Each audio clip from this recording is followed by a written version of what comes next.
start pretty sporadically here. Okay.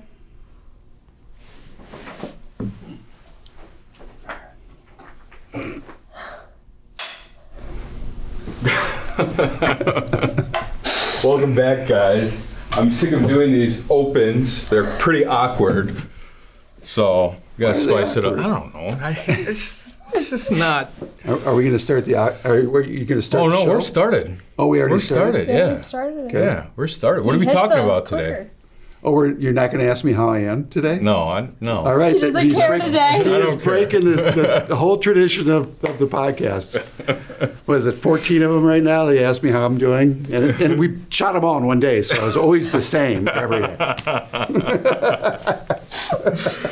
All right, what are we? Oh, we're talking about Seriously, yeah. deep diving. I want to talk about the deep dive on the events in stadiums, right? And instead of just the overall show, we've done a lot of overall shows. So let's just pick one promotion or event and deep dive a great way of doing it, right? Okay, yeah. So, want to start pregame?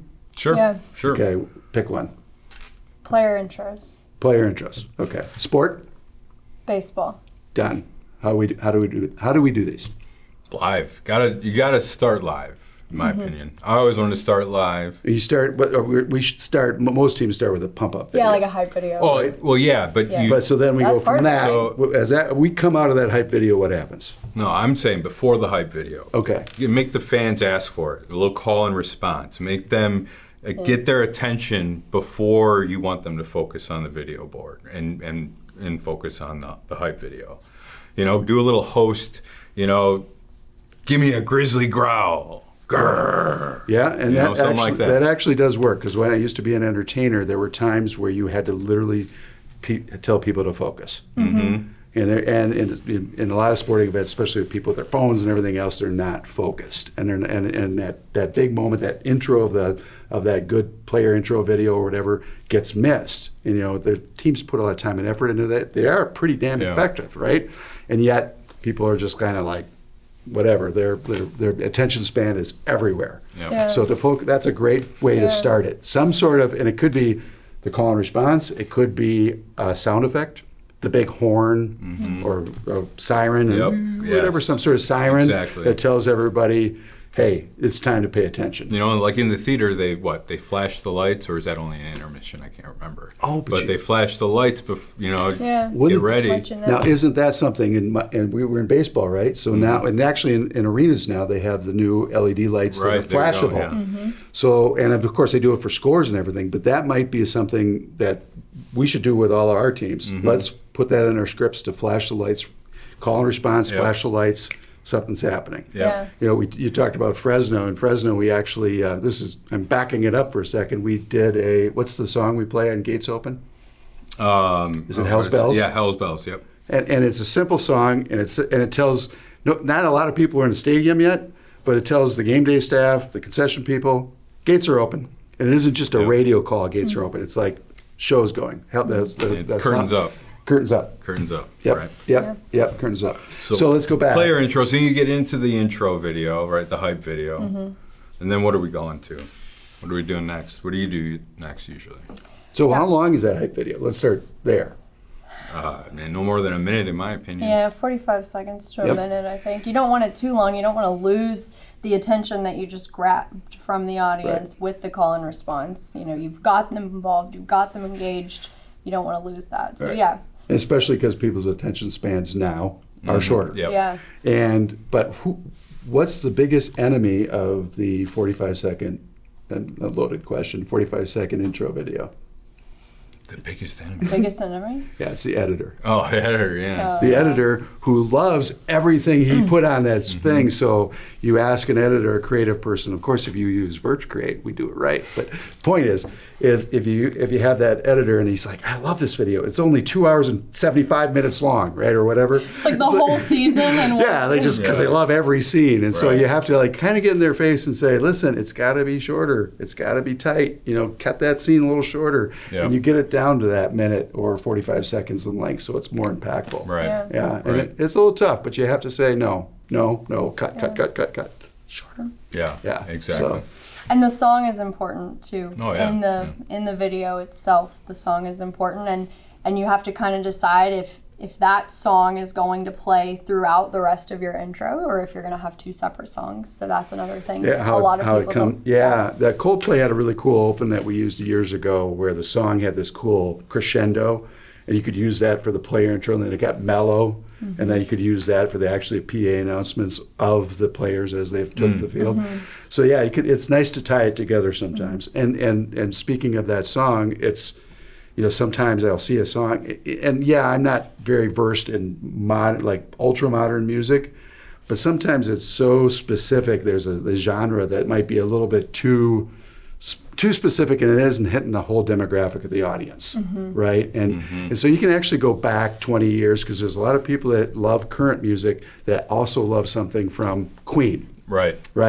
And so now Queen that's a 5-decade-long generations of people that know that particular Queen song. That might be a better pick for a player intro than something that's really brand new that like 90% of your audience doesn't know. Yeah. And So- regardless of the song, or whether you switch it or not, it's the same. You got to build in the music bed to your hype video to just continue on for 10 minutes afterwards, because then your operator can leave that video running in the background. We can take live or any other content we need to. We can just layer over that, and that way we don't lose the music. There's no switch between the DJ and the motion rocket or your video board operator, so it's seamless. Yeah, Yeah. because that could kill the It whole could kill the whole moment. You run the risk of Yeah. killing the moment if there's a bad transition between Music. Or even if it's an accidental bad transmission, Yeah. like the audio machine Right, goes it doesn't down. stop Yeah. working. Yeah, Yeah, it stops working. Yeah. Exactly. Well, that's So- also like a very high pressure moment, because it happens kind of really fast, right? Right. You're transitioning from the video into your players taking the field, so it's like a split second. So having that kind of like backbeat, downbeat, what'd you call it? just the music bed right Music underneath bed. it, and you Yeah. can, you have your operator lower the volume. You can even build that into the video if you wanted Yeah. to. And the funny thing about that music bed is like, how do you do that? But I used to have music when it used to be like on a where you'd like, Sure, yeah. what was it called? It was not an 8-track. What is that? Reel to What reel. are you doing there? I know. What do you- This is We're gonna have not to cut this politically part out. incorrect. Okay. So it was a reel to reel. Where you actually Okay. literally have to cut the tape and then put it together with a piece of little, I don't know what the tape was, but that's how I used to edit before non-linear editing. But the point I'm trying to make is you can come back to a break or a bridge in a song over and over again. You can hit the main verse, melody, and then you can, a minute and a half later, you can cut right back to it, because Yeah. it is Right. music bed. So the audience doesn't know that you repeated. Obviously, if you heard it Yeah. on the radio, you'd be like, "Wait, it's repeating." But Yeah. in an audience environment, they wouldn't know. So, good point on that. So Yeah. now our players are ready. We haven't even got to the players yet. So now what do? How do we introduce the first player? What roles are everybody playing? Well, you have, you got to go. I think you got to go to a live shot. Wide or tight? It's got to be maybe right out of the music video, the intro video. You got to go to maybe a dugout shot or something, and then Or the hockey, or we're talking baseball, so we'll Yeah. do dugout shot. Yeah. Okay. A dugout shot, team shot of a really nice looking shot of the team, and then you can either go into a player animation on the video board, or you could go, a cut to a tight shot from a wireless on the player on as the the first PA player. is announcing on the first player. Right, and I'll throw out Scott Cunningham. I thought his intros at the Atlanta Braves, I think he's still doing them at the Atlanta Braves. He does such a nice job of doing like a 1, 2, 3 movement. A lot of pro sports teams do a real good job of it. But you said that shot of the initial shot of the team. Mm-hmm. Okay, if we want to do it right, we do initial shot of the team with a lot of empty seats behind it. Right? We Right. compose the shot so it Yep. looks good, and it looks good on, like on social media and everything else, Right. right? So it's you're right. It's a feel-good shot, a color shot, if you will. Then Yep. I do like what the Braves did way back when I was standing next to Scott is they played let's just say a 5-second player animation, or maybe the guy was Scott Cunningham, and the guy swinging the bat, and then his, just a nice little animated headshot. And that, of course, gets the camera operator time to compose the tight shot on the player. Exactly. And then so that animation, tight shot on the player, at that point in time, we're releasing the player. Mm-hmm. So that's another person that teams forget about, is the person that literally stands next to the player going, go. Yeah. Right. Go. Yeah. And instead of letting the players just run out whenever they want, right? So you have I'm throwing Scott under the bus. Well, not really. Scott was awesome. Not this Scott. Scott Cunningham from the Braves. He would actually also hit the PA guy on the back of, he didn't want the PA guy to start saying the person's name until he touched him on his shoulder. So he was very good at timing it out. So you time out the PA. It goes from that opening video, PA person. You release the player starts running, then we take that second shot, right? Yep. Of that person running out to position or skating out to position. And now we're losing that shot. How are we going to cover that shot? Another player in video, 5-second play. Now we're able to get the cameras to readjust, and we got another video coming, and then we're announcing the person's name, and then it all goes again. Okay, right? Is that about right? That sounds that's spot on, right? And here's the other thing is baseball. I'm going to throw baseball teams under the bus a little bit. A lot of them will intro their players in batting order. Mm-hmm. Okay, doesn't make any sense to the 90% of the fans that have no idea what the batting order is. It's better to do it more, again, exciting, like left field, center field, right field, third base, short, second, first, pitcher, home. Okay, you can do, and what's great about that is you can do batting order 10 minutes earlier. You can do starting lineups 5 minutes, 10 minutes earlier. It's a whole nother big event. So instead of just doing one event, now you're doing the batting order and the lineups. You're doing it 2 different events, and both can be highly effective. Yeah. So and same with hockey. I don't know if the goalie is the last or the center is the last. Yeah, goalie is usually last. Yeah, so that's where, because again, it's kind of it adds to the ambiance and effectiveness of the moment. Positionally as opposed to the batting order. And I would argue, man, I've never tried this, but I wonder if we could do what does it matter how we intro them and what order? Whether it's defensively, batting order, or do we take some other creative approach to it? We could. Oh, yeah. We could, and they could also run out onto a field or the field of play in a certain way that's unique and different. Right. And we could possibly even theme that in some way, right? On a particular theme night, how they run out on the field. On Halloween, what's it called? Halloween, what do you call it? Halfway to Halloween? Halfway to Halloween. What are they carrying? Machetes, and they're cutting people's heads off on the way out. I don't know, something like that. We came up with that in the bar last night when Scott was drinking. I think we're going to carry that theme at least through 5 or 6 podcasts. Yeah, for sure. For sure. So we're now let's add many youth leagues to this. In hockey, it's the Field of Dreams. Field of Dreams, and so in an advanced production, the same thing applies. Scott Cunningham playing third base, accompanied by Jimmy Smits. Right. Mm-hmm. Name, camera shot on Jimmy Smits as well. Now we're not going to have an animated, headshot of Jimmy, but boy, if I'm the parent of little Jimmy Smits, I'm pretty excited because not only he got a full size on the video board, full size shot, right, and with a name on it. That is going to go for the team, for Jimmy.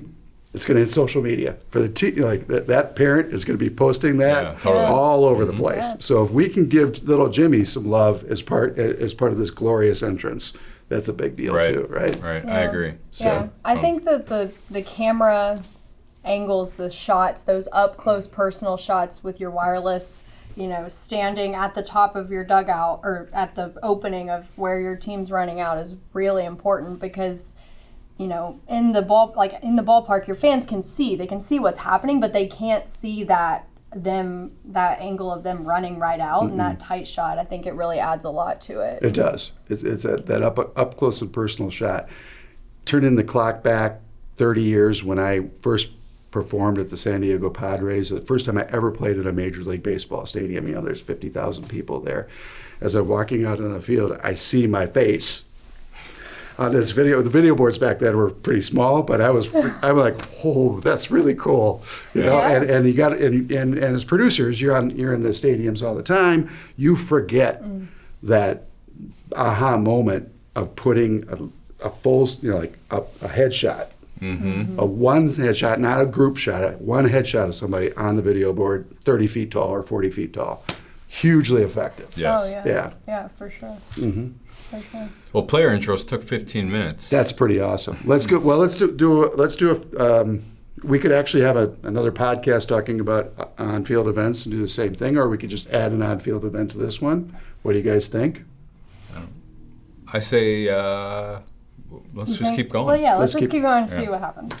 What are we gonna? What next event do you want to talk about? Well, let's do well, if we're still pregame, do you want to do an honorary event? Yeah, like a puck drop? Yeah. Yep. Yeah. All right. All right. Let's Red go. carpet. Roll out the red carpet, right? You Yeah. need a red carpet for this. You need, obviously, you know, honoree. So how you get that, whatever method you choose. You need players. You know, this is similar to, this would be the equivalent of your ceremonial first pitch, pretty much. So, you know, really spotlighting it. You got an arena now, so we can light her up. Spotlight the area. You know, obviously. What mistakes do teams do? Like, we just talked about, obviously, the player intro. At that point in time, the field is cleared. It's right before the national anthem. We told the audience to pay attention, you know, and it's kind of become it's more of a sacred moment, right? And this is prior to that usually. The honorary first pitch, the honorary puck drop is most often before the players get announced, right before the national anthem. So at that point in time, I've seen baseball teams where the groundskeeper is painting home plate or something. Not home plate because they're doing the first pitch, but literally they're out there watering something. Right? Like, these are big events. And we were just talking about the fact that honorary person might be the first time they ever set foot on the field of play. Yeah. So, Well, it's that kind of thing. It's distracting. It looks messy, and it just looks like, you know, like the staff doesn't care, you know, for this really important moment for this person.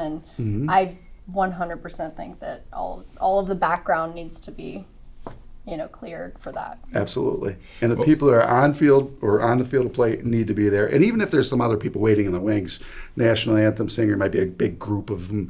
They just have to be off to the side. Yeah, just for one moment, like Yep. if your groundskeeper isn't ready for the game to start, like, or, you know, they can just take a step for just 1 second and Right. just kind of. Well, the honorary puck drop is, from my recollection, is like right before the Yeah. puck drop. It's Okay, so that we're it's actually, after- I reversed that yeah. for baseball, Yeah. but yeah, okay. But for So- baseball, yeah. So go ahead. So keep going. Yeah, so, you know, think about where we're at in the show. We're right before, you know, the start of the game.